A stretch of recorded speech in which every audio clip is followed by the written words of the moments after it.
Hi, my name's Surreal. Like many of you, I saw the Charlie Kirk thing and I've been following all of it. I've processed a lot of that emotion off camera. What I really want to do in this video is just analyze Charlie Kirk and analyze myself and analyze politics and the Democrats all in one big whatever this is. I guess we'll see where it takes us. But I'm using a convector today with some flour and I'm having some cereal milk along with it. It's all kosher though, you know, it's CBD. Wink. It's gonna be a small amount, and I know maybe that's not the most Charlie Kirk thing to do, but I've been trying to listen to God myself, and I believe God wants me to be myself. Part of this is just about embracing something that I interact with. I want to say one thing is I'm not the most knowledgeable in Charlie Kirk. You know, over time, maybe I will become that way. There's various figures in American history that have inspired me so greatly. For me personally, like Malcolm X is a big one. I've read through a good portion of his autobiography. I didn't finish it. So inspirational, and it's a person I never met, and we never walked this planet together. He was never on this big rock with me. I never met him. I never could have met him. He's before my time. I'm sorry I'm getting into someone else that we lost too early. I just want to it's not that I'm trying to take away from this current loss of ours in America. And I'm coming from that perspective because I didn't know Charlie Kirk. I can only give you my interaction with Charlie Kirk from a distance. I'm going to get pulled in all sorts of directions, and I'm sorry, part of it will be the flower's fault. I will do that off camera, by the way. I'm not going to be showing it on YouTube. If I could, I would. I just don't know what YouTube's cool with or not, and I'm going to try to play more by the rules of this constrained speech we have within this society of ours and this culture, and I think it's been very apparent for the last decade personally, and when I saw Charlie Kirk, it felt like the escalation of the censorship within America. What I liked with Charlie Kirk is like he's going to the side that hates him, that opposes him, and I find it at some point, I kind of used to do that. Like I did debate. At some point I got into it, and then when I started doing it in this sort of post-Trump era, I just found it completely annoying and it wasn't even worth doing because I realized people wouldn't listen to what you were saying. It was actually before Trump. This is like the early 2010s. I noticed this a lot. I'd be reading carefully what people were saying, and I'd be doing my debating, and other people, I would realize at some point weren't reading anything I was saying. They were reading what other people were saying about me. And I think the left has the tendency to do this a lot, and maybe the right does too. I don't mean to be singling out. What I mean to say is I think we are all capable of our folly or faults within our thinking.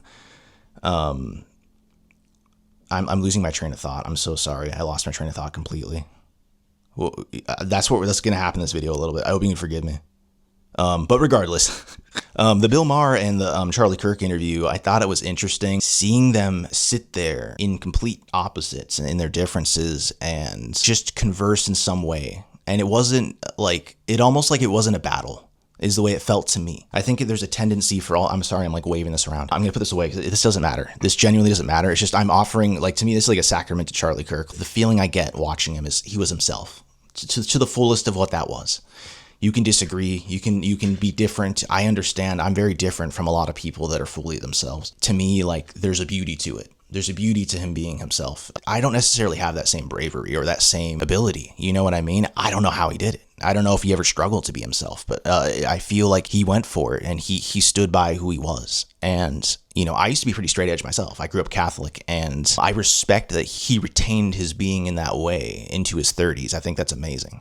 For me, once I got maybe mid 20s, early 20s, it was whatever. I like the flower a little bit. You know what I mean? I think it's a beautiful plant, and I enjoy interacting with it. And that's kind of what I want to share here with all of you is I want to exercise my free speech in honor of Charlie Kirk. And I really think that free speech is only as good as our freedom of our mind. And I think something like this, some of that flower, there's different relationships people have with it. And mine's developed in various ways throughout time. It used to be recreational. I used to laugh. I used to do whatever. Now it's usually, I use it more in reflection usually. Whether I can take that into my everyday life is a different question. Maybe I'm just gazing at my navel. In terms of when I was seeing Bill Maher and Charlie Kirk sitting there, that's the thing with the right and the left. I feel like there's some common grounds to be found if we were to figure out new ways to navigate the conversations, but we're stuck in a lot of things, and I'm sorry to say this, but one of them, the big ones, has been the left with you're racist, you're sexist, you're a fascist, you're a Nazi, you're a homophobe, you're a transphobe, you're a xenophobe, you're any phobe, or a cis, or this. That shut down a lot of conversations from the start because people tend to try to avoid being labeled those things, and in doing that, the conversation will never occur. The conversation will be hidden from us. It's turned into warfare, and it's turned into the second you think differently than me, I will smear you I wasn't going to show my face on this channel, but after seeing this Charlie Kirk thing, to me, it was like a time to be like, I'm just going to drop, like I usually do like music or like something added into this. I'm just literally going to sit here and talk. And we're going to talk about Charlie Kirk more too. And I'm sorry that I'm bouncing into things that are my own thing. I don't know if I told you this thing, like for me, at least personally, like on a spiritual level, like this is like my sacrament. This is reaching through the spirit realm to Charlie Kirk. Like I'm going to be more of myself and share myself, because trust me, these freaking people that are like celebrating his death are the kinds of people that have despised me for a decade. Trust me, I've encountered it so much. The second I'm thinking a little differently, they are very bothered, and the right wing can be bothered too, by the way. You know, I'm not a right winger. That's something I want to talk about too, but I'm so sorry. We'll get into all that politics stuff here in a moment, and religion, and we're going to do all that kind of stuff. The reason I'm integrating this, and I'm going to go off camera here in a moment and add some more into the fray, because I'm kind of coming down, which is fine. I probably sound a little more coherent, which is probably nice from your angle. I believe in God. I'm not a Christian, but I believe in God, 100%. And I've been in very strong belief over the last few years that God has a plan, and that plan is, it's gonna be crazy. It's gonna be freaking crazy. I'm pretty sure of it. The best I can hope for is that craziness is peaceful as we can keep it. I think anyone that's in America walking around like, just return to normalcy. It's got to be normal. I'm sorry to tell you, we're in normal. Like this is where we are. And I think the people that desire this, like we need to return to what was and normal, and ignore and just put on the fake smile and joy. Fun. Let's not be weird. Let's be normal. Joy. Fake smiles, whatever. It's fine. Like, I'm sorry I'm being a bit of a douche towards the left, but I heard this messaging and I was like, I don't understand why you think this is what matters. We need to go back to normal. Never considering that maybe the weirdness is for a reason. Maybe you need to hear out the weirdness and explore it. Maybe things feel surreal because they are surreal. You feel that way because it is. Things are going to get crazy.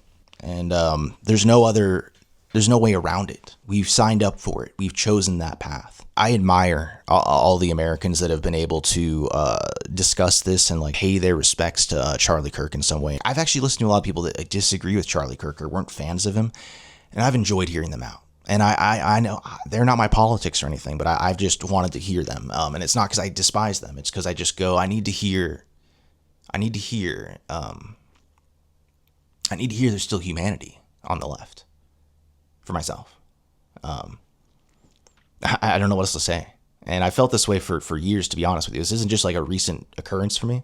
That's the thing where there's people experiencing a certain emotional sensation from this that I'm not experiencing, because, you know, I've just come to the conclusion these people don't like me. Like, they hate me. And they want to silence people like me. They don't like me. And it doesn't matter how much I waver. They just want me to agree with them and shut up. And seeing this was just like seeing myself. If I ever had the bravery, if I ever had the ability to like stand up for what I believe in, what the outcome could be. And it makes me feel more reassured in my reclusiveness over the last few years and not really putting myself out there in any way, because I'm like, people can find me quite disagreeable, you know? And obviously there's a lot of hate in people's hearts, and there's a lot of anger going on. The anger, I believe, is right and left, and it's in different directions in different ways, and it's been existing for a while and to different degrees. And I personally believe the media is one of the biggest problems in our country. I don't necessarily believe in the Republican Party, to be completely honest, but the Democratic Party's a problem for sure too, and Republicans, I'm sorry, majority of them at least. Personal opinion, I think the Democrats, though, the left, is one of the stems of the hatred and the anger that we've experienced in this country. Don't get me wrong, I'm not saying the right's like perfect and they've been perfect or anything of the sort, you know, but I think they've been given way harsher criticism over much less than the left's been given. The left's been given almost no criticism for things much worse. I want to get into like the politics of everything and how I am as a person. I'm an independent that in 2021 or around there decided I'm done with the Democrats. I'm not going to vote for them. I will vote for Republicans as long as the Democrats are a threat. As long as they exist, as long as they are a party that can win, I will vote to make sure they lose. But ideally, I'm not a Republican at heart. I'm not a conservative. I'm not like Charlie Kirk. I don't think. Maybe in some ways. But I think we're different people. And I don't intend to pretend to be something I'm not. You know, I think that'd be disrespectful to pretend that I'm a conservative. I'm not. I just think the Democrats have been a bad idea. I'll run through some things and I just go, how is that wise? How is that intelligent? There's various quotes Charlie Kirk has said, and I won't address all of them or something because I don't care to. And a lot of them I need to explore the context. But even out of context, I want to approach something where Charlie Kirk, I'm summarizing, I'm so sorry. It's not out of disrespect. It's just to keep things flowing. Charlie Kirk sort of said something along the lines of empathy, being a scam. And I've had a lot of feelings like this over the last few months because I think empathy is a beautiful, powerful thing. It's one of the most potent, important things ever. I genuinely think it's so important. If we can utilize empathy as a tool properly, it'll help us be more intelligent. But I think empathy is often something that sways our thinking. It infects us. It pulls us. Your thinking no longer exists. It no longer is a part of the equation because your empathy pulled you into the emotions. I really think there are powerful people that understand how to manipulate our empathy to trick us into harming ourselves or harming the innocents or harming the world around us while thinking we're heroes. Well, thinking we're the good guys solving the problems, or we're the, good guys stopping the bad guys. We'll get the Nazis this time. I'm so sorry. I lost my train of thought there, and I'm sure there was something important. I have a hard time admitting this, but I voted for Trump 3 times. And all 3 times, I think he was the best choice. Personal opinion. And I think we've seen the numbers go up on electorally for Trump over those terms.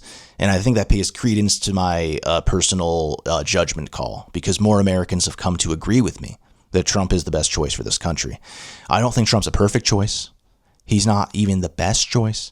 I think he's the best viable choice of the offerings that have been given to the American people, and I made that decision as an independent. And I think I'm more left-leaning generally, so people would be like, no, you can't be that way because you voted right. And it's like, no. I think that right-wing America has been Bush, and I wanted to see Trump right-wing America into the future rather than Bush conservatism. And there was a lot of people that were like Republicans that I knew that did not like Trump. And I was like, I'm actually happy you don't like Trump, because some of the things you believe and you disagree with Trump on, I really wish the Republicans didn't believe. So maybe Trump can push you in the right direction. I'd hate to be a douche. I didn't say that out loud, but in my mind, I'm like, hopefully he can push the party like in a direction that I find more agreeable as a left-leaning individual. Like, I've seen Charlie Kirk talking with some gay people. I just felt like he was very accepting of gay people. His religious beliefs maybe weren't accepting, and I understand he was in a tangled web here, but I think he didn't wish the worst for these people. He didn't wish harm. He didn't say you can be conservative and stand alongside me.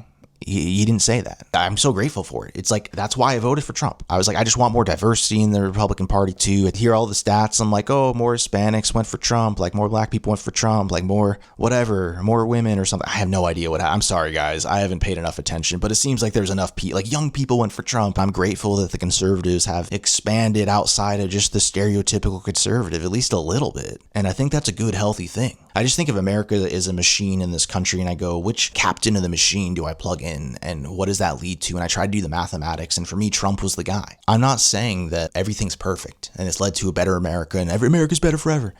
But in terms of our chances as a country, I still believe it's the best chance we have. I think a lot of the division and the toxicity in America was happening before Trump. It was happening in the 2010s. I'm sorry to bring up like feminism. BLM didn't show up till later, but we had LGBT. We had all these different groups that became, let's just say, hateful, I think. Some of it was good. Some of it was about like making rights and more equality, and some of it just turned into straight up hate. Into a war, into discrimination. It's okay to be racist against white people. It's okay to hate and be sexist against men. It's okay to hate straight people. They've been keeping you in the closet. You gotta get violent and hateful and evil, because I know it wasn't them specifically, but people like them been stopping you back in history throughout all time. So you gotta take up the mantle. You gotta buy into the dramas, into the story, into the his story, and you gotta be a hateful piece of garbage just like your ancestors, or just like their ancestors. If you can't beat them, join them, like all this stuff. After we like learned that America got past like some certain hateful, discriminatory stuff. I mean, at least maybe not fully past it, but we're doing better than we were. And then we just reignite all this hate and racism and sexism, and the left tries to wipe their hands clean. Like, it's Trump and the Trumpers. It's obnoxious. I don't hate people. I love people. The thing I wanted to mention is I voted for Trump 3 times, but I'm not a conservative. I'm not a right winger. To me, it's math. It's not ideology. It's math. I don't have a Bible. I don't have a Bible of politics. I don't have a Bible of religion. Now, I grew up religiously, so probably subconsciously somewhere in me is Bible, whatever. And I think God made me as empathetic or compassionate as I could be. You know, and I try to cultivate it within myself. Like, I still hold dear, let's say, the ideals of religion and being a better person and serving your fellow man and humanity. And I actually believe in God now. I believe in serving God. I believe in God's plan. I believe in higher purpose. Now, the second you get into the details of any religious doctrine is the second I go, I'm open to it, and I'm not saying you're wrong, but it's not my current relationship with God, and I don't want to pretend to be anything that I'm not. And if it's sinful for me not to choose a religion to become a part of and to label myself as, I hope that God can forgive me for that. That's all I can do. I just hope he forgives me, because I don't want to pretend. Again, I want to be myself. In 2020, I stopped following truth as much because I realized no one cares about truth. That's the way it felt to me. I was like, oh, we're just going to like ignore this. Cool. Like, we're cool with censorship. Like, we're cool just not being told the truth. That's the vibe I get with this, with our country. And it's tragic, dude. It's so sad. I think that will change. I think people will start desiring truth, and they'll become hopefully more critical, thinkers. Honestly, that's a big one that needs to happen. Like, sometimes I just scratch my head and just go, how can you logically think that? Like, just use your head for a second. And maybe you're right. Like, maybe you've done way more research than me and I'm in the dark. Like, if that's the case, I'm sorry. I'm an ignoramus, and I apologize. Like, I've been in the shoes of the more well-researched and everyone telling you you're wrong, but you're actually right. I understand how that feels. This is a huge hit on the Trump movement, in my opinion. That's why I'm doing anything at all, is I'm like, I'll just try to do something. I'll take it, like, take this as like literally God is screaming in my ear. That's like literally what this felt like. A lot of things have felt like God is like shaking me, but this was like yelling at me. And it's not about me, I understand, but it's hopefully there's some coherency. I know that I've jumped between some topics, and this is just gonna be a meandering weird video, and maybe someone will like it, maybe someone will share it and just be like, look at this goofball, like he's a Trump supporter with red, white, and blue on. I guess I just don't care. I don't care about truth anymore. I'm giving you my perspective. That's all this video is, because I'm just a meandering fool. And there's probably some commenters, if someone ever sees this, they would know more than me. They got their finger on the pulse, dude. Like, they know what's up, because I used to be that guy. I understand what it's like to be that guy. I'm not that guy anymore, and I accept it. It's okay, dude. I'm chilling. I'm chilling with the normies, dude. I've told people I try not to research too much, because the truth is, once you know too much truth, you don't know the truth. You're so separate from the normies that don't know anything that you can't understand anything. So after 2020, once I realized that, I was like, I gotta like pull back on truth just to get the truth.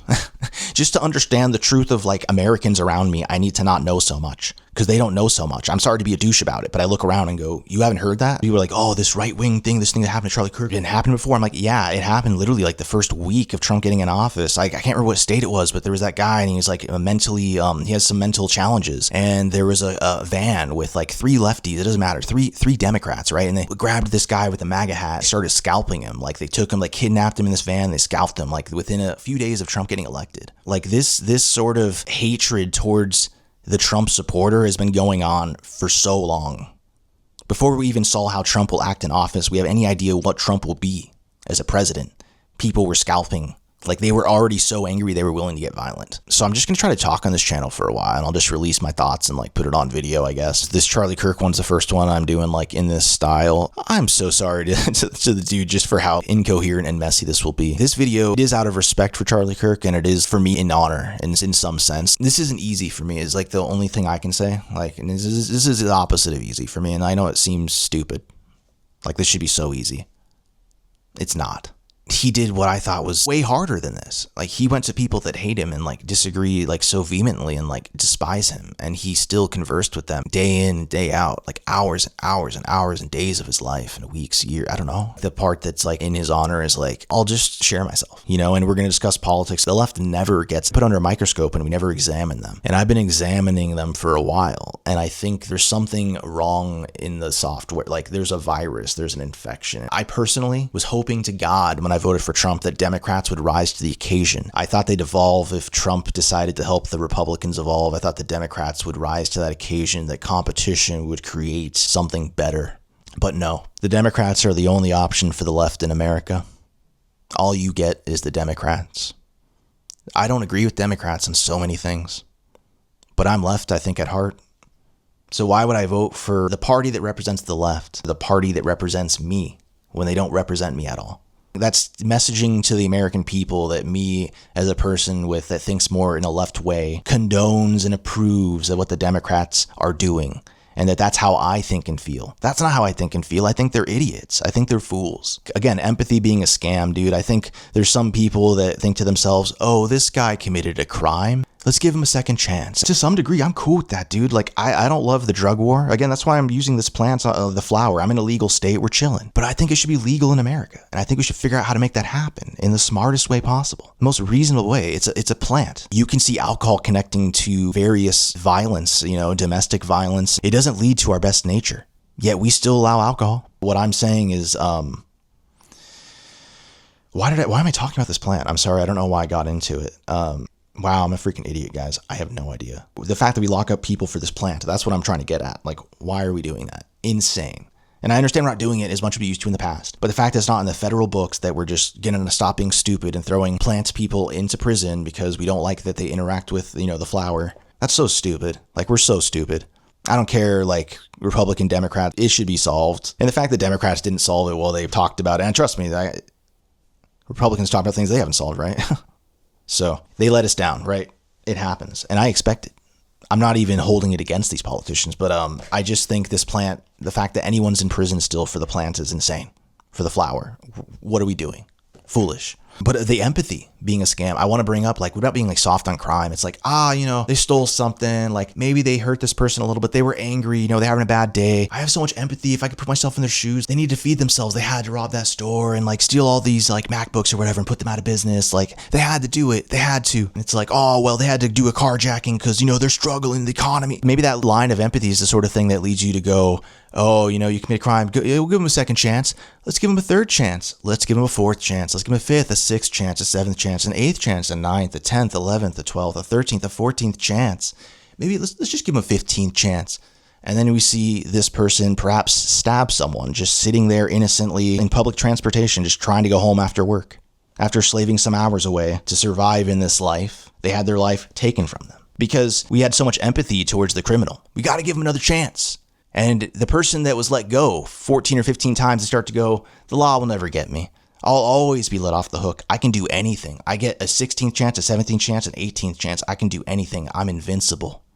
And then they escalate their actions into this. And then the politicians that helped this, or the judges or whoever the heck led to this, they get to wipe their hands clean and just go, it's so tragic. He's just a horrible, if only we caught him. It's like, no, you helped create this. You said, it's okay. You can be a criminal. You can hurt others. You can be a bad person. It's okay. Go be a bad person. We got your back. We got your back, bad people. Break the law. We got your back. The Democrats, like, you're just sitting here like, it's cool, dude. You can rob as long as it's below this amount of money, dude. Like, just do some stealing, dog. It's cool. Like, all these sins we're just literally making like legal law. Like, just go for it, dude. Like, be a piece of trash. Like, do some sinning, dude. Like, eternal damnation's not so bad. Like, it's cool, dude. Just America, like, freaking, it's so tragic, man. Whatever. I can't help but wonder, that woman getting stabbed in the public transportation, was that the result of empathy? Was there any empathy going on there? Of just, we need to make sure this guy doesn't go to prison, doesn't lose his freedom, Like some excuse, I don't know what excuse it is, but for some reason they just put him back out on the streets and say, have fun. Mess with the innocent. Mess with just good, innocent people. Make the world a worse place. Enjoy your freedom to make the world a worse place. The Democrats are just saying this, like, have fun. Enjoy. I could create the logic to show you empathy becoming a scam. Oh, you got to save the planet. How do you do that? You can no longer have a car to go where you want, like whenever you want to. That's no longer going to be okay because it hurts the environment too much. You have to use public transportation with all the weirdo criminals that we let out on the streets because we're stupid and we like the world being violent and dangerous for innocent, good people. Good luck. And it's like, you're the reason we're taking away your car and not letting you drive around anymore is because we need to save the world, save the environment. Have some empathy for this big rock you live on. You might not live on it much longer because of what we're doing around here, but just have empathy for the earth so it can survive for us. I don't know, dude. Like, there's people that care more about this big rock we're on than actual humanity. And I'm like, I love Earth. I think it's so important, but people use and abuse your empathy for this planet to make you harm humans. Can you draw those lines of logic and be like, this is having very minimal help to the environment and all it's doing is limiting our freedoms? Empathy is just a tool, and it can be a tool of manipulation from powerful people. And the biggest thing for me that I've come to the conclusion of over the last few months is that we need wisdom.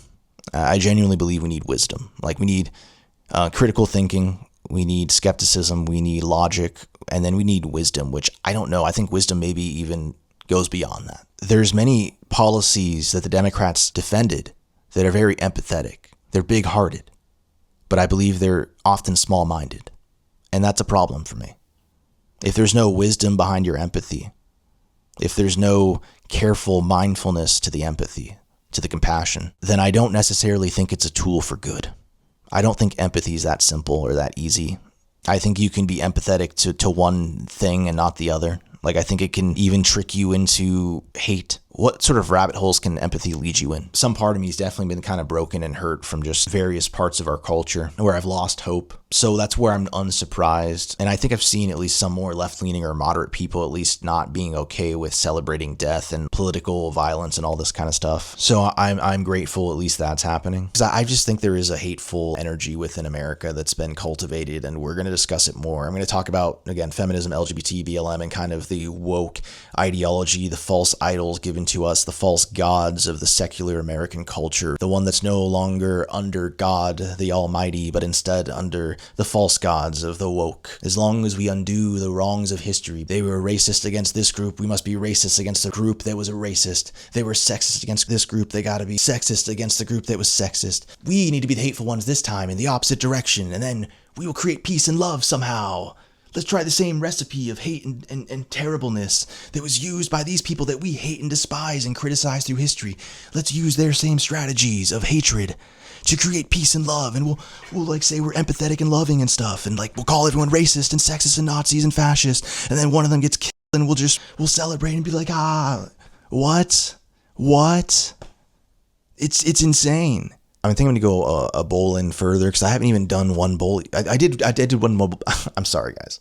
I did one before this. I started the camera. For Charlie Kirk, I'm going up one more. It's a very tiny amount, my little convector, baby. Like, trust me. And I'll keep it light temps. Like, we're keeping it kosher. Like, we're not going too toasty. I'm sorry this video is going to have, like, just tangents of meanness in it. It's going to be what it is, this video. And it is in his honor. And to me, like, the most that I think I can do, like, authentically, trying to, at this point, take like the aura, like the energy, and I think the things that I feel inspired by Charlie Kirk for, you know, and there's a few things. And I'm trying to grab the ability to express yourself and to be out there and just to wholeheartedly just share who you are and like what you believe. And he was doing that. I'm taking that element of him, I'm honing in on it, and I'm like trying to like receive it into my soul, into my spirit as like a gift from God. I mean, that sounds dark and tragic, but I'm like, I don't know. Like, to me, it's like over the years, I felt so many different energies from God, and this one I feel one for sure. And I know many of you do too.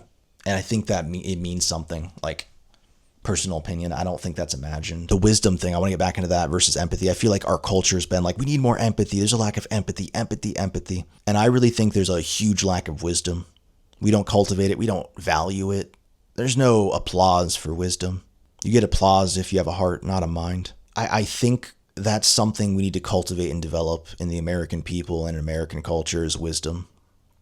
I don't know what that looks like. I don't know, man. It's the thing where it's like I after hearing the left at some point after 2020, I started realizing like these people are in a different universe and world that I don't think actually exists, and therefore I can no longer be a part of them. Like they're so far gone, just lost, and I can't do anything. You know what I mean? That's the way it feels, at least. I'm not a religious person. I don't love the concept of a more religious America. I don't know. Maybe it is the way. But I genuinely deep down believe that we are meant to be one nation under God, a nation with a higher purpose. To realize that living in America is not a privilege. It's a responsibility. It's a responsibility to the people that gave us this privilege. It's a responsibility to the world around us. It's a responsibility to our fellow Americans. It's a responsibility to everything that they sacrificed. And it's understanding that we're not perfect, but even as a symbol of hope that people can look across the sea, across the border, wherever it is, if we can set a better example, if we can say there's a better way, if we can say there's a better world, we can say there's a better, brighter tomorrow. And if we can truly show that that's possible in America, then we can pitch that concept to the world around us. We're in no position to be telling anyone how to live is the way I feel right now. That's the part that gets me. Like, we obviously need to help the world around us, but I'm like, we need to help ourselves first and foremost in America. Like, I find it crazy that the left's like, diversity is our strength. Well, they hate all the diversity on the other side of the aisle and all the different people that think differently from them. They're like, diversity is our strength. We need all these different people from other cultures around the world that think differently and believe differently from us. Like, bring them in wholesale, even though I hate all the people that think differently from me. And I just sit there and go, you say diversity is our strength and you keep bringing diversity, but you don't even know the diversity in America. You don't know what they think or believe. You know nothing about most of the diversity that already is in this country. We're struggling with the diversity in this country. We're destroying each other with our diversity. And then the left has the gall to say say diversity is our strength. Let's bring in more variables. Let's bring in more random people. But even though our little family that's currently in America is dysfunctional and it's not working out so hot, we don't get along with our own diversity, and you want to bring more diversity into our country. Where's your wisdom? Well, we got to be good people, man. It's a nation of immigrants. I agree, dude. Let's have a nation of legal immigrants. We can vet them to make sure that they like us, that they like our vision, that they want the world to be a better, freer place where people can pursue their dreams, pursue happiness, be free to speak their minds and share their hearts with the world around them, to be themselves fully without anyone stopping them. That's the funny part. I get along probably better with lefties than right winger. That's the most hilarious part. But that's why I'm very closeted Trump supporter, and we'll see if I lose friends or whatever. I still value and respect a lot of people on the other side just because I know I'm one of them. That's the saddest part. I really believe in another life if we had better options for the left in America. I never would have voted Trump, and I would have voted for this lefty better option, but it doesn't exist. The Democrats are the only option, and I personally believe that they're in a tough position. They've lost some numbers in very important categories in America. And I think instead of going after the right, instead of fighting the right over and over, I think the lefties in America should start turning their way, like turning the fight towards the Democrats. That's where the leverage is. That's where your votes are. You hold the power. You can make it so Democrats can never ever win. And now you say, oh, but I'm a lefty. Oh, I'm scared of the right winger. I get it. But are you willing to be courageous and brave enough to say, I'm willing to let this animal, this political machine die so that the left can build other options? I used to think that the Democrats would evolve and they'd cut out some of the wokeness and they'd figure out just some new, but no, it's all about fighting Trump. It's always been the fight against Trump. They never created a new vision for a better America. Trump said, make America great again. They didn't say make America better than it's ever been. They instead said, I'm with her. Love Trump's hate. I'm like, I don't care about Trump, Democrats. What are you going to do for this country? I don't care if it's a woman president. What are you going to do for me? You're serving me, fool. I don't care what race or gender you are. You're serving me. It's not these politicians, by the way. I think it's just their actual party, and it's playing the game. I'm not hating on how they ran these campaigns, these Democrat politicians. I get it's the game, and it's okay. And people care about these things. I understand. And these things, it's not that they don't matter. I just go, there's some people in America that literally don't think about what are these people going to do for America and Americans and the world around us? Because that's more important than all this other shit. One last thing I wanted to mention, we're talking about Charlie Kirk, and then I'm relating myself towards him. I'm not a part of a religion. I think from my understanding, he was Christian, but he believes in God. And I believe in God. Is that enough or not enough? I don't know. You know what I mean? As a guy that believes in God but doesn't have religion that I can point to and tell you, here you go. And then the ones that believe in God often are religious. And then what do I mean to them? Do they see me as an imposter, as a fake? I don't know. But I do believe in God. I just believe that the universe and the world around us is so challenging and that it's a constant checking in and a constant awareness or examination to figure things out. And I don't desire to stitch ideologies into my heart and my mind. So for me, that's where religion is a non-starter. Dabble in some religious whatever if someone I'm willing to hear it out and everything. And I try to still learn, but I don't label myself as a part of religion and I don't consider myself a part of one. But I believe in God. I'm different than Charlie Kirk in that way. Although I have more negative viewpoints towards ideologies in general and humans that get into ideologies, generally speaking, I think religion's one that I give the most, it's better than a lot of other ideologies, at least in its, sometimes it can be horrible too, but whatever. In general, though, at least there's an attempt to be a better human. That's kind of cool from an ideological standpoint. I think Charlie Kirk used ideology in a way that I respect. I think it was valuable. And it likely made him a better human. To me, it's a disapproval of my perspective as someone that sees ideologies as traps and a mistake to label yourself as any sort of belief system or decide it's the truth forever and ever and you understand truth forever and you have the solutions forever and ever. I'd rather do the equations as they come towards me. I look at Charlie Kirk as kind of a good counter argument to my position on ideologies in general. He's the type of guy where I go, ideology maybe served him and made him a better human, a better person, it made him who he was. And his ideology, his Christianity was a net positive and a divine, wonderful, great thing. I don't believe that that's my relationship or journey with God personally for myself, but I'm grateful and I respect his relationship with God. Would he respect my relationship with God or not? I don't know. I can't speak for him, dude. But what I'll say is that I respect his relationship to God, even if it's different from mine. I think it's beautiful that he wore who he was on his sleeves, even among people that despised who he was.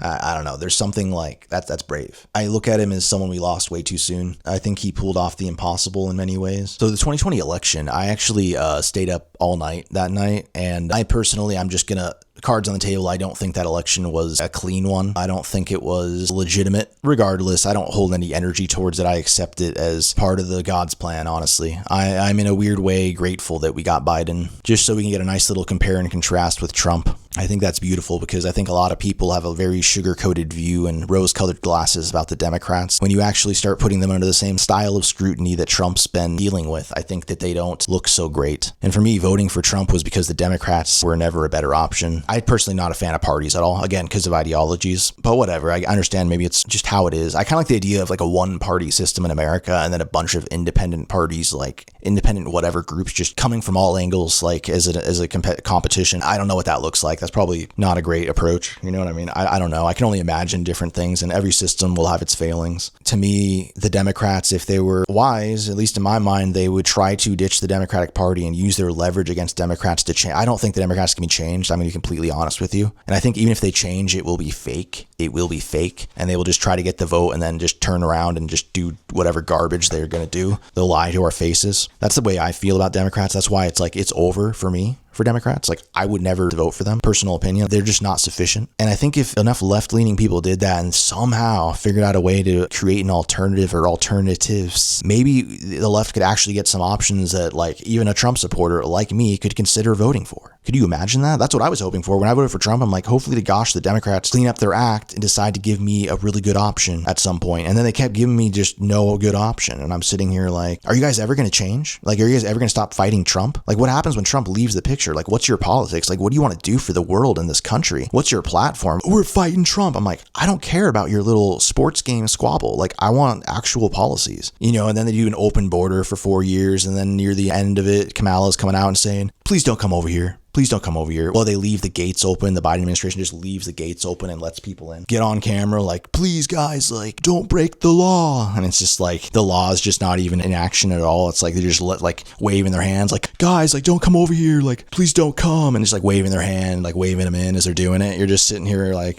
do people actually buy this garbage from the Democrats? Like, does this actually seem intelligent to someone? Like smart politicking, like the person in power that can do politics, can change policy. It's just getting on camera and there's like, stop coming over here, guys. You illegal immigrants, stop coming over here, dude. It's a problem. It's like, you're in power. You could do the policies. You could build a wall. You could do something. You could try.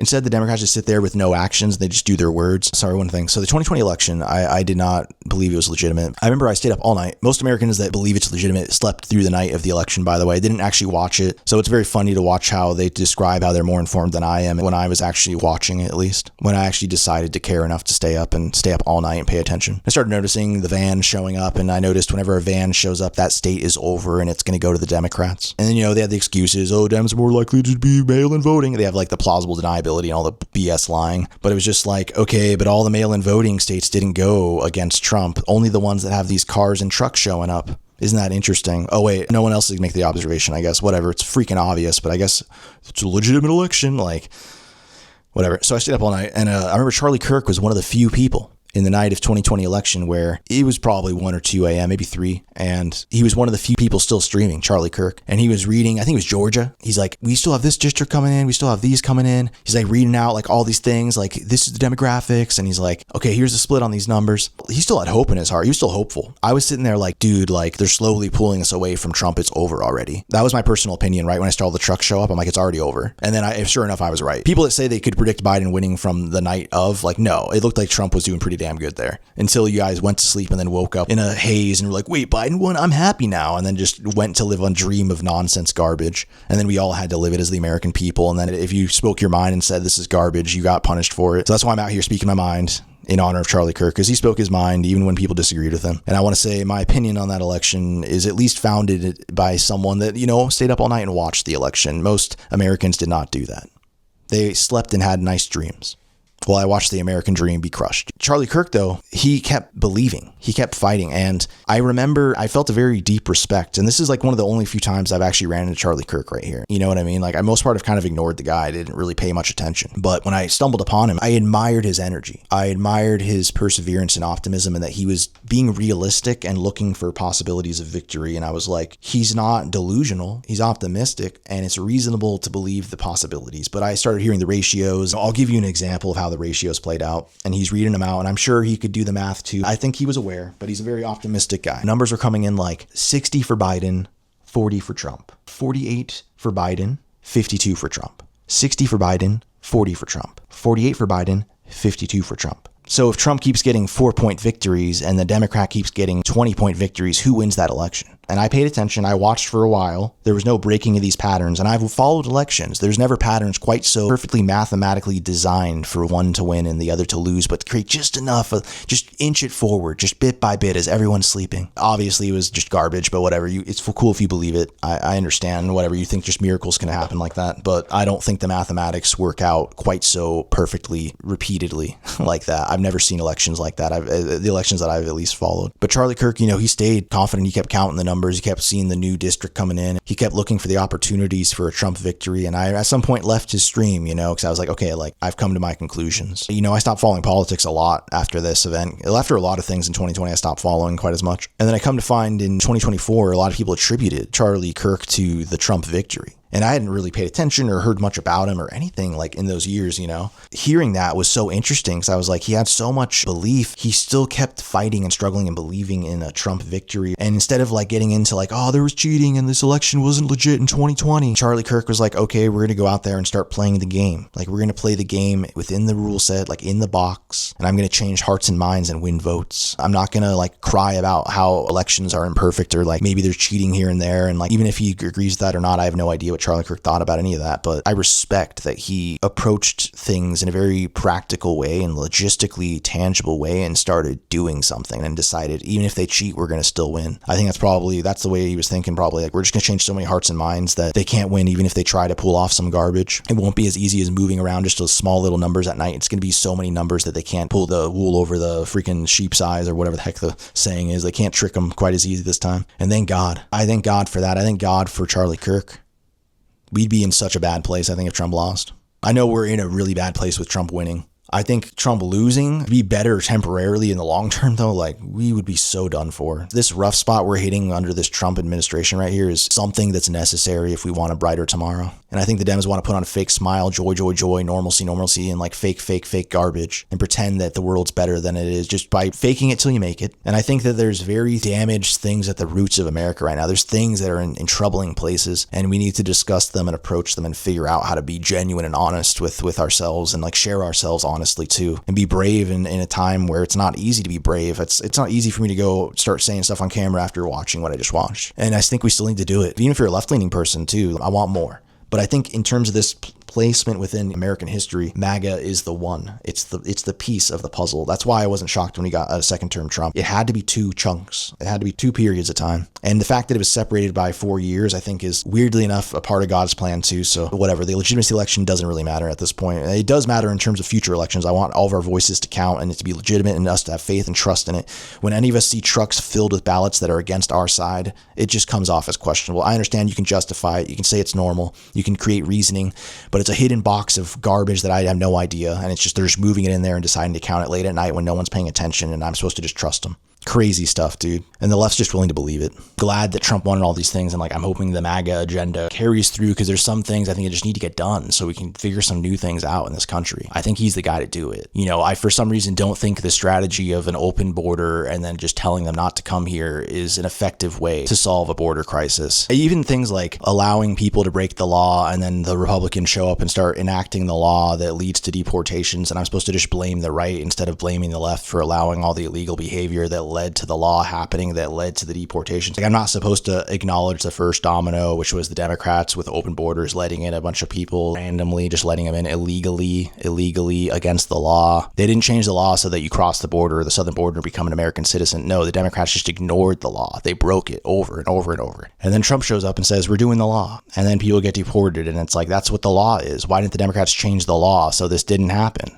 I'm supposed to blame Trump for doing the law? The Democrats and Republicans make the law. Why the heck am I supposed to blame Trump? This law was here before him. It's insane. Like, some of the logic, you just start to, like, if you just question it a little bit, you just go, that it makes no sense.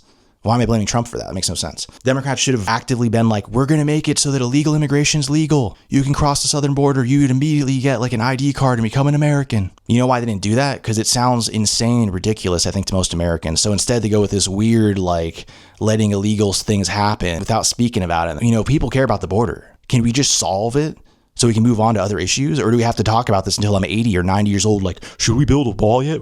Well, it's not going to be 100% effective. It's only going to be 95% effective. I'm like, how about we solve 95% of it? Then we can solve the other 5% after. That's the thing with the left too, within the border wall. It's not a perfect solution. Therefore, it's not worth doing. But also, let's do the Paris Climate Accord agreement and spend billions of dollars overseas to all these countries to save the environment, even though there's nothing actually stopping them from spending on whatever kind of garbage they want to. And it's not actually going to solve anything. But Trump's solution for a wall that works 95% good isn't enough for me.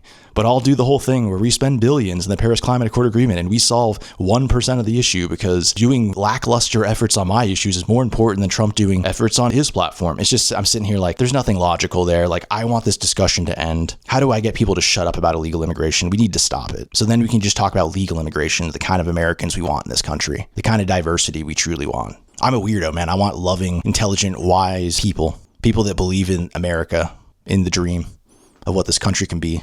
Maybe that's too much to ask. I guess that's too much vetting. It's too much vetting. I don't want people that hate various groups that exist in this country currently. Is that too much to ask? Or is it like, no, we got to allow like a lot of people that want to like hurt people? It's like, why? I have no idea what we're supposed to do in this thing, but like there's certain things where you just look at it and you just go, how stupid are we? Hey guys, I'm back. I had a couple more bowls of cereal milk and it was good. It was good for breakfast, good for lunch. Not usually quite having that much cereal per day, you know, but today I'm a cereal eater, something like that. I wish that was funnier, but you know, beggars can't be choosers. AI, make that joke funny. Hey AI, make me competent, make me literate now. AI, improve articulation. AI, eloquency plus 300%. I enjoy a good old conspiracy. These days I'm not quite as into it. I think it's because I personally, I've seen enough.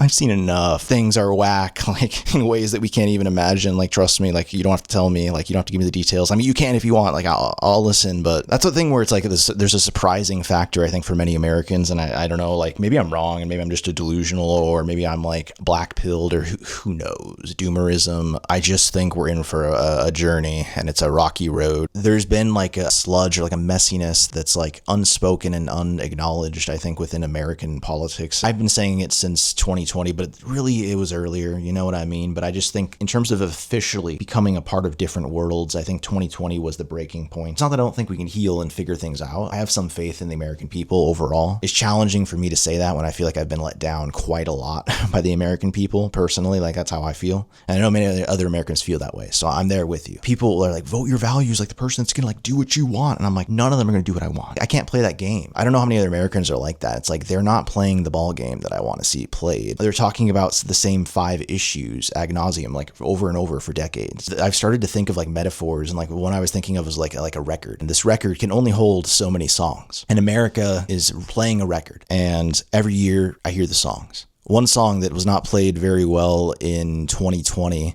was, in my opinion, foreign affairs. And I thought that was a failing. I thought that was a problem. They replaced the foreign affairs and like the war, like that kind of discussion about America in terms of us on the world stage and how we're going to interact with other countries. They took that out of the debate and put like BLM into the debate and all these other social things. And it's not that I don't think any of those are like they're not worth talking about at all. It's just like, I thought it was a huge mistake and not many Americans seem to care. And I was like, you know that like we're a part of the world, and like it or not, we're going to be interacting with the world, and that matters. And not just for them, it matters for us. Why is no one in America bothered? They just took that out of the debates. No one seemed bothered. I was sitting there like, this is the stupidest thing ever. Like, how are we not caring? Like, how are we not asking our future presidents that run the show in America, like, what are you going to do in terms of other countries? And like, how are we going to carry ourselves? We instead just went all domestic, which is fine, but like it or not, America's not just domestic. We have other responsibilities to some degree. At the very least, not to harm others, I'd like to think. Try to maintain some peace and harmony in this weird world we all live in. I'll get back to the metaphor, this record for America. There's only a certain number of songs that can play. I'm not saying these songs aren't worth playing, but to me, every song we put on the record is a song we can't put in its place. It's a choice. It's not like we can just add it infinite. We only have so much we can do in this life. So for me, I'm a fan of solutions to problems so that we don't have to keep talking about problems repeatedly like a broken record. I believe America's a broken record.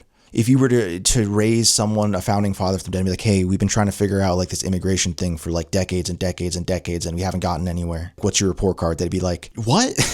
You freaking idiot. I don't know. Maybe I should shut up. I have no idea what they'd say, but I'm embarrassed by it. To me, just ask yourself, if illegal immigration was solved, if border security was solved, whatever this issue is that we all talk about, that comes up and the two parties choose their sides and have a nice little boxing match and fight it out. If we removed that song, we could place a different song in there. And I think that different song, there's so many possibilities, and I think we can do great things with that. But the more and more we stick with a broken record and stick on the same issue over and over and don't solve it and just fight it out over and over and can't figure anything out, the more we don't expand, we don't play a new song. There's no brighter tomorrow because we're stuck today. We're stuck in the mud of today and yesterday. There is no brighter future for that. I've been into the flower for the last month or two, and usually I'll go like a few months off and on. I've gone years off before, but I just think it wasn't helpful to my being personally. I think the flower helps me reflect on certain things and what's important in this life. I think it's part of the reason I sit here before you today and speak. It's not that it's a necessity or it's imperative. It's just more that in my journey, in my relationship with God, I believe it's for some reason, at least a part of it. And even if I leave it someday, it was a part of it.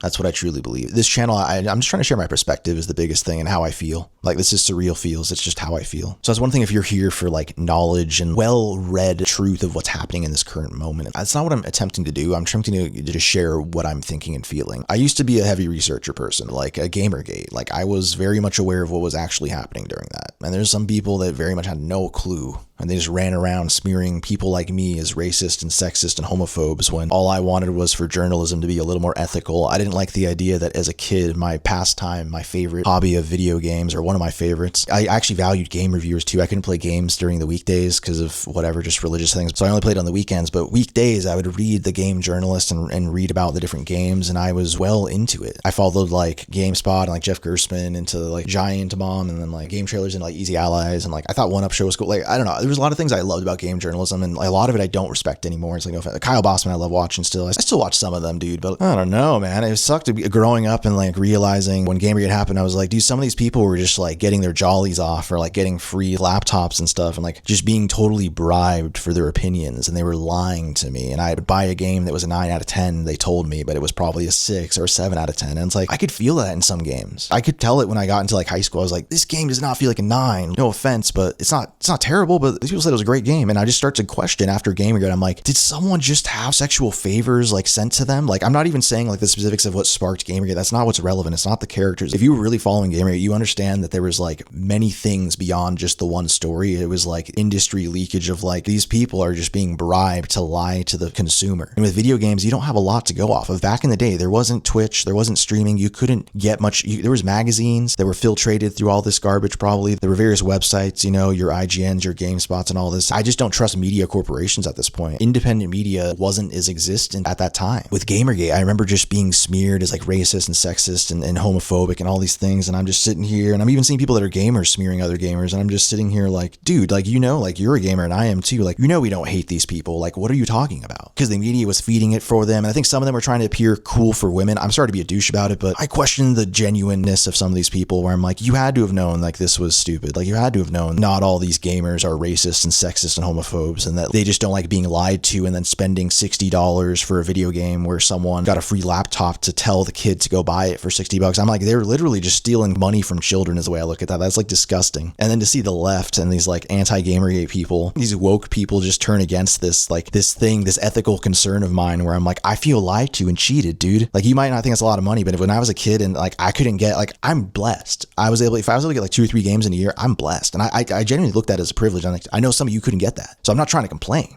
You know, I'm grateful. But what I will say is, like, I was not happy to see that of those limited choices that I could make, that the people I trusted, these journalists, to be honest with me, I followed these reviewers and I would compare them to my own observations, and I trusted these people, and like, to some extent, not completely, but to some extent. So when that happened, when Gamergate happened, I became skeptical of all media, as well. Sorry, Ron Paul, actually, that was 2012. That was before Gamergate. That was what really got me kind of like, what's up with the media, dude? Like, these liars, dude. Like, you know, and then they do the same with like Bernie and Trump and anyone that's slightly an outsider. Just total garbage.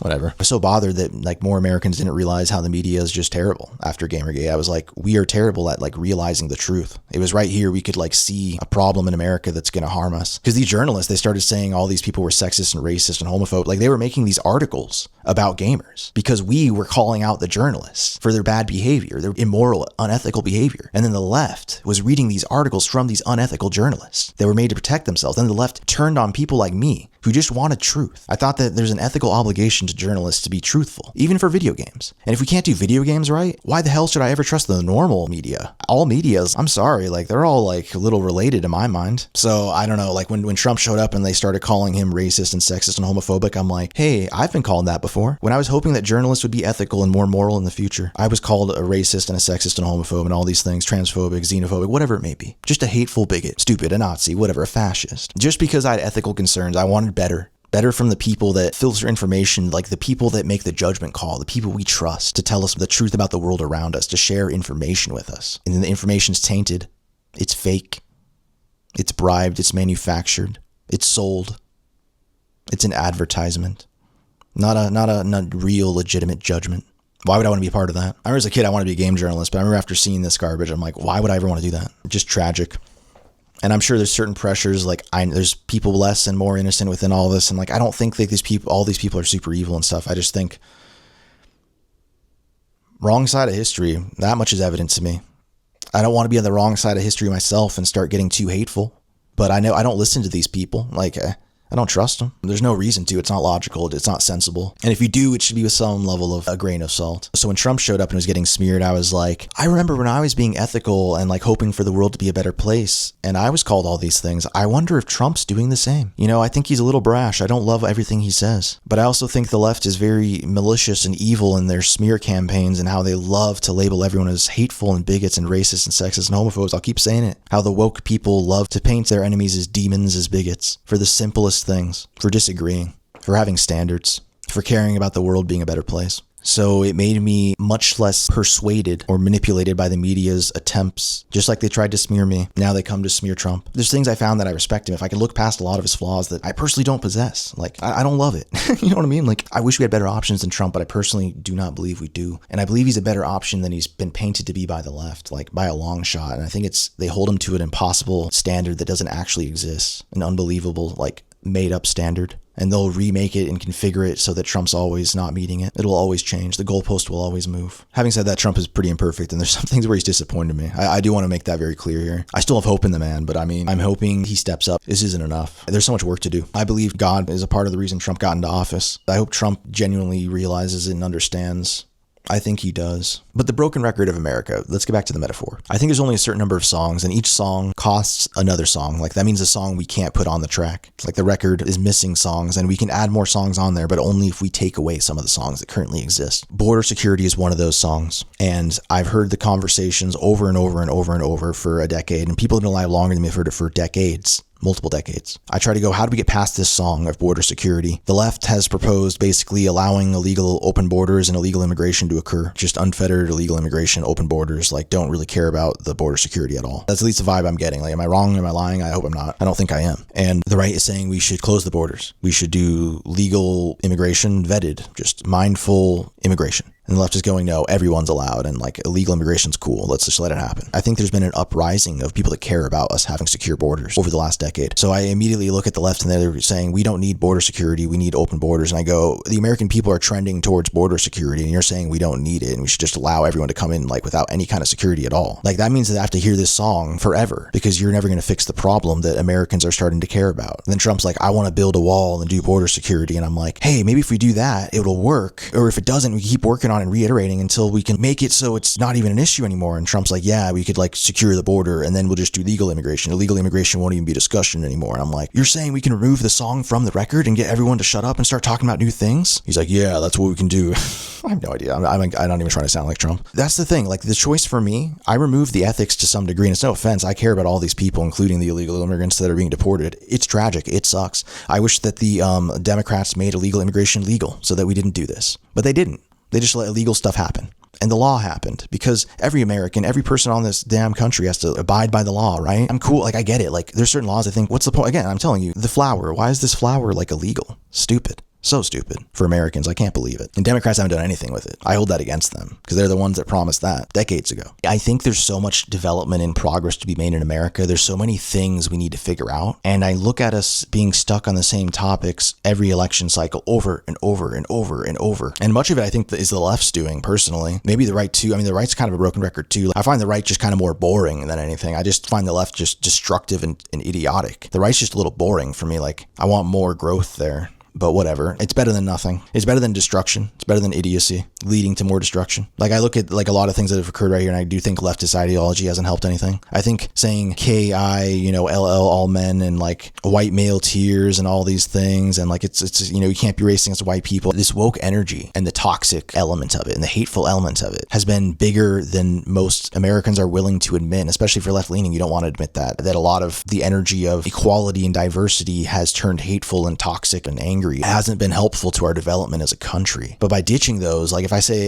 we gotta get over, like figure out a new way, people be like, oh, it's because he's a Trump voter. He wants racism and sexism back and like the homophobe, like the gay people in the closet. And I'm like, I don't want any of that. Like I have no idea where you're getting any of this. I don't want any of that. I just think you're in a fight against something that like there's a different way to approach this. Instead of fighting Trump, there's a way to build like a brighter tomorrow. Like I think that's the thing with the Democrats. Trump said, make America great again. The Democrats never said make America better than it's ever been. And I sat there waiting for them to one up Trump. This is an easy swoosh, a slam dunk. All they got to do is just like, we're not going to make America great again. We're going to go forward. It's going to be better than it's ever been. They could like have this positive energy and like stay like, Trump's got these things, like we got these other ideas. Instead, it was like, no, Trump's a huge threat. He's a huge problem. He's a Nazi. He's a fascist. All of his supporters are terrible. And it was like this fight. And I'm not saying Trump didn't do any fighting, but a lot of fighting that Trump did was self-defense. They were ganging up on him like crazy. I'm sorry, but have you not noticed that the media holds Trump like to a different standard than Biden? Is that not like apparent? It's not Trump just coming out here asking for attention necessarily. I mean, I think he definitely does it different than Biden, but I think this is very much the media desiring to give him negative attention, put him under a microscope constantly, be the most uncharitable that they possibly can, and skew things, twist things around a little bit and lie just a tinge here and there, and trick a bunch of Americans into hateful beliefs and then hateful behavior, sadly. And that's not every Democrat and every lefty. And I'm grateful to see that there's some lefty people that are like, I'm not voting for Democrats anymore. If you're a lefty still voting for Democrats, I think you have the wrong idea. I personally believe you should be ditching, but I understand that's so rich and so convenient from someone that voted for Trump, and I understand how this comes off, you know what I mean? If I was a lefty, it'd be different. I've just tried to do the math for America, and I really think the left has a better chance ditching the Democrats and finding a new way, creating competition for the Democrats. And I personally believe in no parties for the left, because I think that'd be such a weird, paradoxical way to approach it, to have just this free form imagination, dreaming, like idealism and like intelligence and wisdom, and like just new approaches, a brighter America, but like reasonable. Like you can actually pull people in, coming at all these new angles we've never seen before in America. I think if we do that, and then we have one party, Republicans or whatever it may be, and then that other party can refine itself as we compete from outside. And the thing is, I just don't like these parties because I think it turns into sports, and I think it turns into us being stuck in our ways. I think the Democrats chose to fight Trump, and when Trump's correct, they choose to be wrong. They'll do the opposite of Trump. Every time Trump's correct or he's right about something, they'll be wrong about it. Guaranteed. It's the equation. It's the math. It's the calculation. This isn't ideology. If Trump gets it right, they'll get it wrong because they will always oppose Trump. From 2015, 2016 onward, it was just the Democrats constantly got invested in this fight against Trump, and I'm not invested in it. I don't believe in it. I don't think it's helpful. I don't think it's even real necessarily, a lot of the energies, and I think this polluted hearts and minds that have turned toxic and hateful. This is a tale as old as time, and many of us saw this sadly probably coming from miles and miles away and decades away, right? Years away. Doesn't matter when you saw it. I'm sorry. It's just, I have a hard time relating to certain perspectives because of how far you can see it from, you know, because I took feminist courses in college back in the 2010s, like early 2010s, and BLM. Like I took all these, and like some of it was interesting. Like I'm not saying, I'm glad I learned some of it too. And like some of it I found not to be true as I did my own fact checking. Some of it was true. I wish college was completely accurate, but it's not. But I'm glad I went through it anyways. And I just remember looking around at these classmates around me, not all of them. I'm grateful. Many of them are wonderful, but enough of them to be notable became more hateful and more angry at the world around them. And I could just see, like, they even just interacting with me, they didn't like me as much anymore. I was like, I don't understand. And I was like, maybe this teacher's talking so negatively about white people and men and stuff is like hurting my aura around others. Cause I'm like, I don't think I've changed, but apparently they don't like me anymore. And you could kind of see the wokeness creating this division and this hatred. You know, I was there like to be a freaking ally, you know what I mean? And like what I saw is the creation of enemies against me when my desire was to be an ally. And the thing is, for me, is just the lies and the inaccuracies told from these woke groups. Like anything where you're not telling the truth and there's not like an accurate summation of things and you're screwing around with the numbers and you're twisting around little things to trick Americans. I don't applaud it. And I think the woke love to do this kind of stuff. And maybe they don't know they're doing it. I think some of them they never fact checked anything.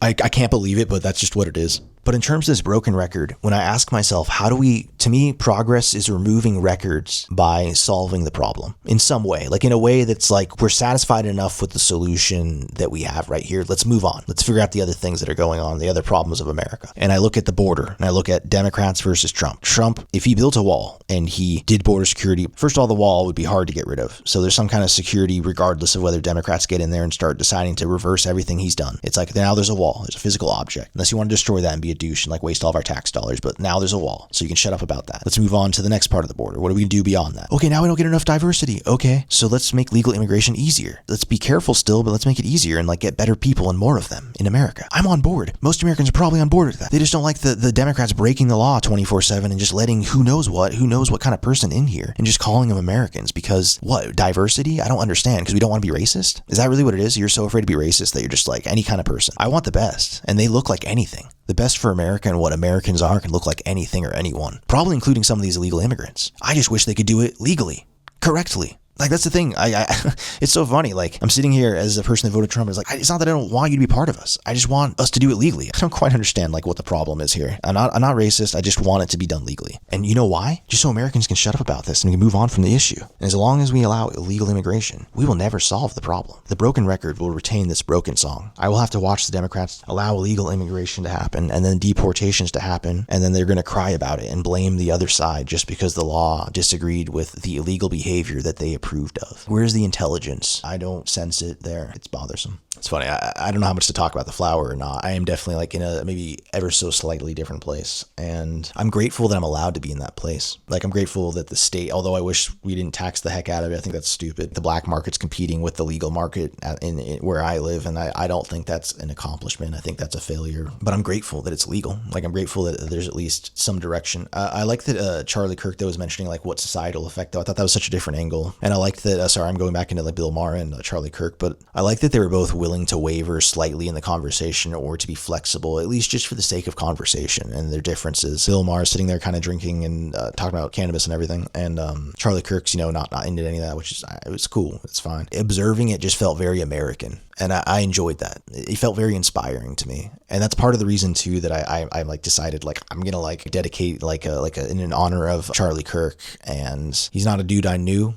Not a dude that I knew a lot about, but the glimpses that I saw of him, the very small glimpses that I think I've told you about in this video to some degree, I respected him on some level and who he was and his character, and even in his differences. I'm grateful. I'm grateful that he was who he was and that he did what he did and that he decided to not get caught up in like the legitimacy of things in the 2020 election, just decided to act and to make a legitimate effort and play the game fairly how we're supposed to as Americans, you know, converse and change hearts and minds and for the better, hopefully. Would you agree with me on the broken record aspect? If you were to ask who's likely to get the record off of the American like record, like the song, who's likely to get the song off of like illegal immigration off of that record? Trump or those who oppose him? Like, do you think Biden got us any closer to getting us to stop talking about border security and solving like the border? I think it didn't. I think by the end of it, there was more Americans that didn't care about the border at all, that were suddenly like, this is a problem. Like, we need to like stop just letting people in randomly, and like, you know, at least be careful about who we're letting in. Like, just bring in the best and brightest. Like, that's all we want. Like, they can look like whatever they look like. It's fine. Like, that's my mentality. I'm tired of the left just getting so caught up in all these like things, like the physical features of these different people, and just being like, you just gotta accept they're probably great people, and just like any of them that are bad, like ignore them. And it's like, no, they're just people like all of us, dude, that look different, that look like anything else, like any other race or whatever. They're just like us. And you're just letting all of them randomly in. Like, you know that we're kind of like a weird bunch. Trust me, some of our characters aren't so great. You don't think they have some characters that suck too, and you just want to bring them in? Like, why can't we just bring in the good characters? You know what I mean? I think that's the thing with vetting. I'm like, why are people like not into vetting? Like, I don't love the idea of someone showing up here that just hates gay people. Personal opinion. Like, someone that wants to harm gay people. Could we like vet and make sure we don't bring in people that want to do that? Is that wrong? Is that bad? Same thing. Like, I don't want to bring them in if they want to harm black people. If they want to harm Christians, I don't want to bring them in. Just the current ecosystem. Can we like protect it? And we can expand it, surely, but why are we like harming the current ecosystem? Why is every growth, every progress of America at the detriment and at the destruction of the current America, the current organism? Instead of trying to cultivate and grow a better organism in America, we're like destroying it and just adding in new. Why? And then calling it progress. Not even like seeing if it's good progress. Progressives, that they just want different. They just want change. They don't care if it's good change or bad change. To me, it's pretty evident. Like, I hear some ideas, I'm like, that's a bad idea. Like, that's not worth the money. That's stupid. It's harmful. What are you thinking? And they're like, well, at least it shows we care. And it's like, that's insane. That's insane. And that to me is like virtue signaling. People talking about like things like Charlie Kirk, if we like pass like a law in his name. And I actually completely agree with something like that. But I'm like, please make it a smart law. Please make it a good law. You know what I mean? Like, I'm different, I guess, than a lefty. I don't want just random effort. I want like very good, intelligent, mindful, smart. You're just like, that's genius. I want genius ideas. And I feel like there's no standard. Often bad ideas get seen as good because of some weird fog, some filter, some ideological filter. I think for many, it's woke ideologies. I think America decided to ditch God. We decided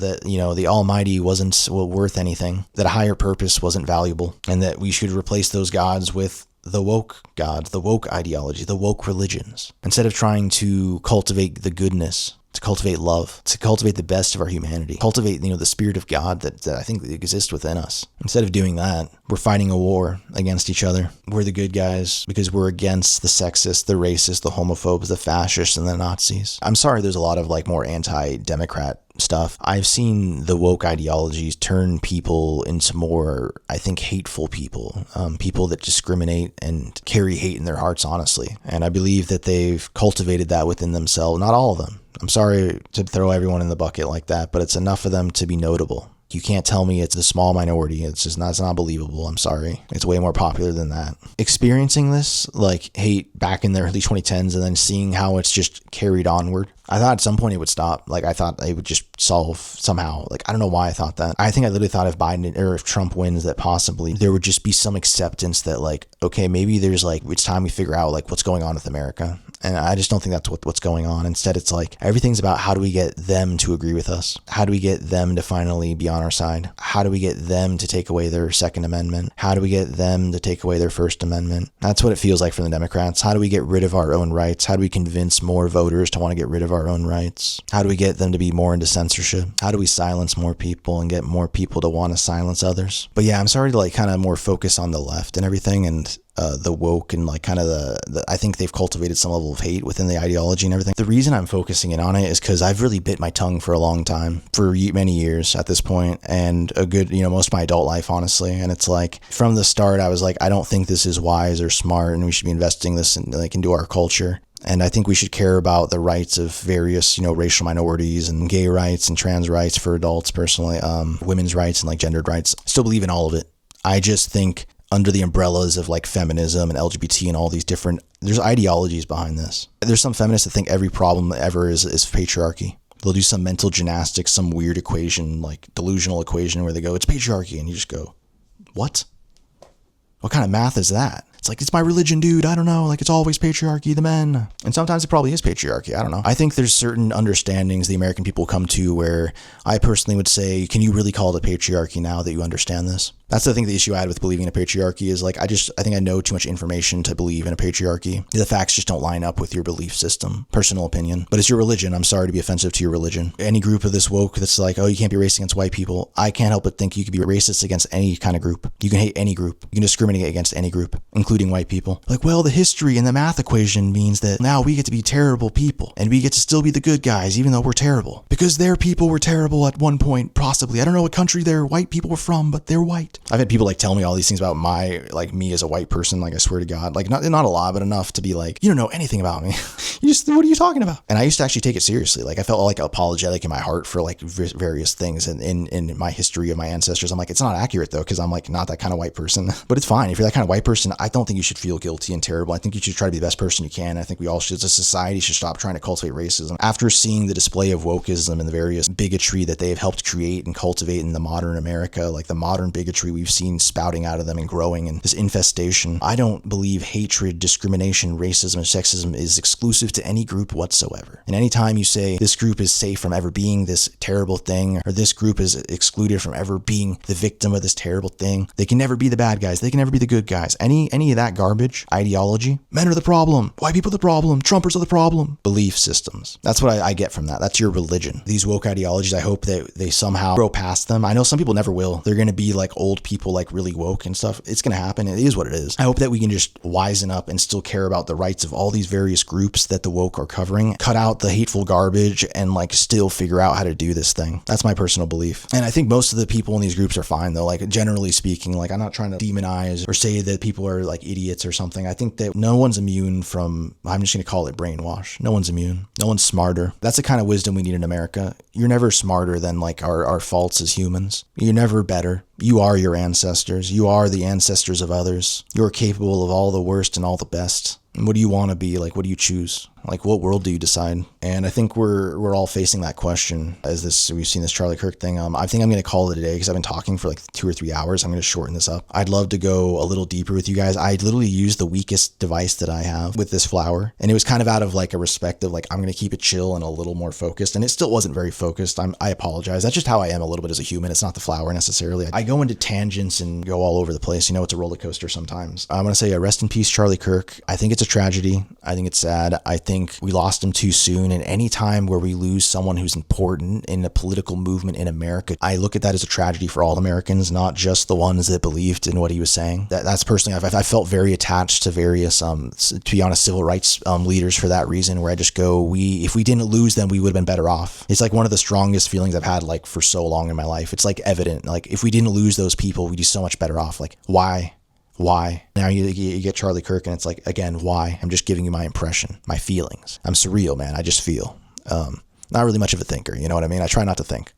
Literally, like, turn off the brain, just feel. Too much of the thinking, you know? I don't know. I think a good balance is fine. But yeah, I'm going to continue to try to just speak my mind and share more videos on here. You can see my other video. It's ridiculous, and I probably should censor myself a little bit. I don't think I come off great necessarily, and I don't know, man. It's very raw, and I was very, like, too many bowls too deep. You can check it out if you want. You don't have to. I don't know if I recommend it. I'm kind of embarrassed by it, but I'm keeping it up anyways. But this is such a different video, and I'm showing my face, and I want to do, like, music and these more extravagant things, and it's just going to slow down my process, and I won't be able to focus on what I want to say to people. So this moment for me on a personal level, and we'll see, because I want to be myself, and I feel like doing some artistic stuff and like taking my time and like doing the thing, but I think we're in an important place in America, and I need to probably just be sharing what I think instead of like getting too into the artistic value or the artistic expression aspects of this, and just kind of share what I think and feel instead. And I that's something that's hit me from Charlie Kirk leaving us, is that God, I think, wants me to be myself. That's one big thing, and I think he wants me to share how I feel and share my voice. I'm sorry if this wasn't like the most honed in on Charlie Kirk, but rest in peace to him, and like I hope the best for all of us in America, and I hope the best for, you know, condolences to his family. Like, it's tragic, and I just pray for us, and I hope that you share your voice if you're an American, and even if you're very different from me, you disagree with me, whatever, I hope you share your voice and we can just converse and figure this out.